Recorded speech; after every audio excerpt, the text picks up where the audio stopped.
Good evening and welcome to Just the News. We have, of course, news about the new variant being detected in South Africa that's causing worry and concern across the globe. Here are the latest updates on that new variant to begin with.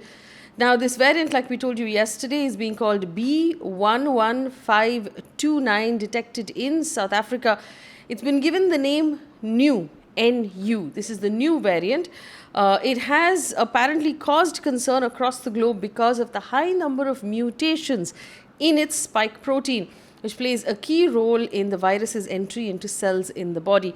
I must point out here that the WHO has not had the chance, it will take a couple of weeks to study this variant and be able to tell us how serious it is, if it is more contagious, if it is likely to make people more sick.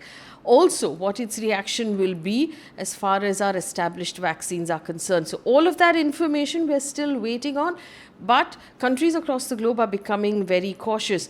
The Union Health Ministry has directed state governments to rigorously screen passengers coming from 3 countries where this variant has already been detected, which is South Africa, Botswana and Hong Kong. The Union Health Secretary of the country, Rajesh Bhushan, has said the variant is reported to have significant number of high mutations. Thus is a serious public health implication for the country in view of the recently relaxed visa restrictions and the opening up of international travel. Across the globe, 7 countries, the UK, Singapore, Israel, Japan and others have announced restrictions on flights coming in from South Africa and other African countries.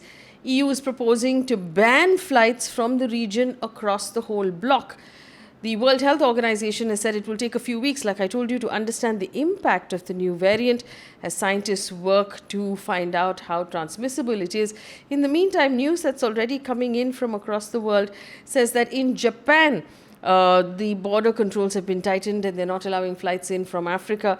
Passengers from the KL 598 flight from Johannesburg to Amsterdam are not being allowed to disembark from their aircraft at all.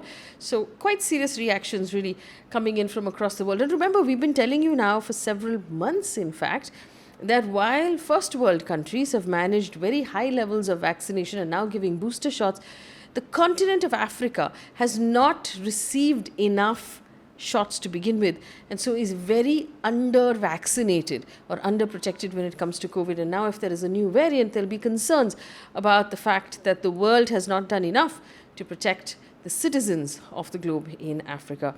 According to experts, the new variant is most heavily mutated version yet, which means there are high chances of the vaccine not being effective, but we don't know that right now. The Aviation Ministry in India has announced that India will resume scheduled international flights from the 15th of December onwards. The scheduled international flights, remember, were suspended in March last year during the COVID lockdown, and after that they were just these bubble flights, or the Vande Bharat flights that were operating between India and other countries. They're extremely expensive. Now, if the scheduled flights come back on the 15th of December, then at least the cost of these flights should also come down. India has reported 10,549 new COVID cases and 488 deaths. This is higher than we've reported for the last couple of days. 10,000, we've been in the 7,000 to 9,000 bracket, so 10,000 is slightly high. And in other news, it is the 13th anniversary of the 26/11 attacks on the city of Mumbai. India has summoned senior diplomat of the Pakistani High Commission to convey that Islamabad must ensure an expeditious trial in this case.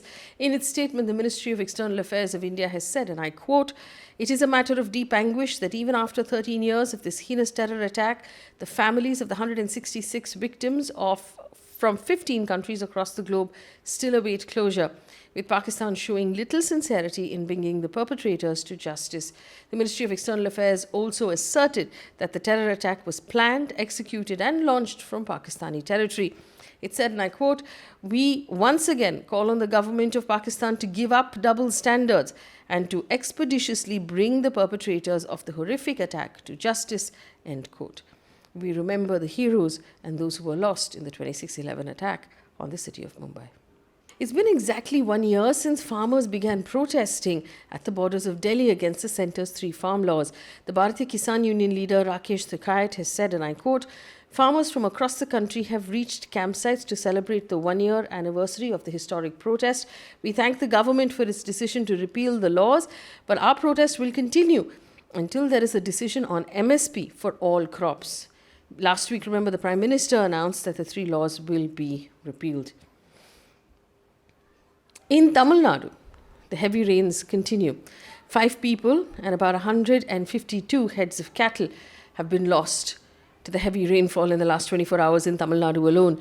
2 people have died in the Tiruvannamalai district and 1 each in Ariyu, in Shivaganga and other districts. As many as 681 huts, 120 houses have been damaged by the rain. School and colleges have been closed. The Met Department has predicted isolated heavy to very heavy rainfall in Tamil Nadu, Puducherry and Karaikal for November 26th to 29th. The rains were triggered by a cyclonic circulation over the Bay of Bengal over the Sri Lankan coast. Remember, for the last several weeks, South India has received unseasonal, very heavy rain. We've had flood-like situations in Karnataka, in Tamil Nadu and in Andhra Pradesh. Delhi Chief Minister Arvind Kejriwal has announced that he will deposit 5,000 rupees into the bank accounts of all construction workers in the city of Delhi because of the suffering that they are currently going through, given the fact that construction activities have been banned because of air pollution. This comes after the Supreme Court earlier in the day reimposed the ban on construction activities in Delhi and the NCR region and directed state governments to provide subsistence to workers from the funds collected in labour cess.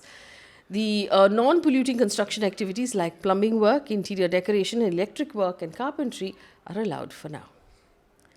The Supreme Court today issued a notice on the plea challenging the appointment of Rakesh Asthana as Delhi Police Commissioner. The plea was first filed by the Centre for Public Interest Litigations, contending that the appointment was in violation of the Supreme Court's 2006 ruling in the Prakash Singh versus Union of India case, which basically laid down a fixed tenure for DGPs and said that only those with at least 6 months tenure remaining can be appointed as police chiefs. The petition was then dismissed, and the petitioner having approached the Supreme Court. Now remember, Rakesh Asthana is an IPS officer from the Gujarat cadre who was also appointed the head of the CBI, and that appointment as well came under several questions. Let's take a look now at news coming in from the world of business. The Sensex took a tumble today. The markets are reacting to the fact that there is a new variant in town and this might cause disruption in business. The Sensex fell about 3%. The Nifty was down as well. It hit an intraday low of 16,985, so coming below 17,000 there. Both benchmarks were at the lowest they have been in 3 months. This comes after the news of the new variant in South Africa caused disarray among investors. Edison Bank, Tata Steel, Maruti Suzuki, HDFC, Bajaj Finance and Titan were among the biggest losers on the Sensex. Meanwhile, the European stock markets also plunged about 2.7% on their track for the worst day since September last year.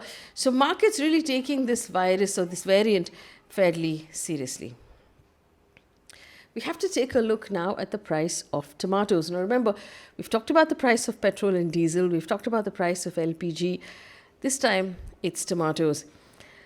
Now, usually, a kg of tomatoes costs about 20 bucks a kg. It is now 75 rupees in the city of Delhi. There are reports in some other parts of the country it's cost 100 rupees for tomatoes. Southern states are worst affected. Andhra Pradesh, Karnataka, Tamil Nadu struggling with floods as well, which means supply is down. There was a press release though today from the PIB. It said, and this is from the Government of India, it said tomatoes arrivals in December is expected to be on par with last year. Arrival from North Indian states will pick up in December, which will add to availability and lead to a fall in prices. In the meantime, prices of onions and capsicum are also increasing. Taking a look now at news coming in from the world of sports. PV Sindhu has entered the women's singles semi-finals at the Indonesia Open, defeating her South Korean counterpart on Friday.